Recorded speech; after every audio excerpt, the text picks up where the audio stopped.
Индија го нападна Пакистан. Тензиите меѓу двете нуклеарни држави ескалираа по неодамнешниот смртоносен напад врз индиски туристи во Кашмир.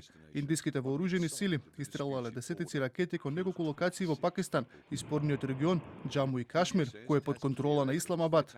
Тврдат дека нападите не биле насочени кон пакистанската армија, туку кон терористички кампови, кои служеле како центри за обука, но и како место за складирање на оружје.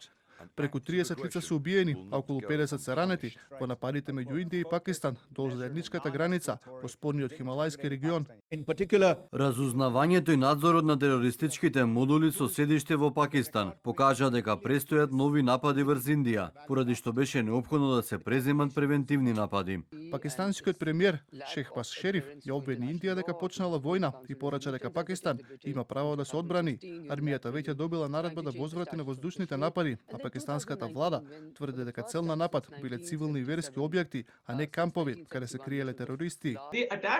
Ги нападнаа нашите луѓе, ги нападнаа нашите џамии. Пакистан сега ќе одговори и тоа ќе биде многу ефективен удар на нашата желба за мир. Не треба да се гледа како на наша слабост. Неголемата цена на крајот ја плаќаат жителите и од двете страни на границата меѓу Индија и Пакистан. Сите спиевме кога во еден момент не разбуди силна експлозија. Целата куќа беше полна со чад и во следните часови постојано се слуша експлозии. Мојот дом е уништен. Целата населба беше во страф и паника во текот на ноќта. Голем дел од луѓето избегаа.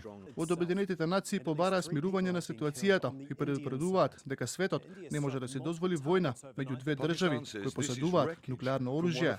Тензиите меѓу соседите се зголемија откако вооружени лица минатиот месец убија 26 лица, претежно индиски туристи во Кашмир, кој е под контрола на Индија.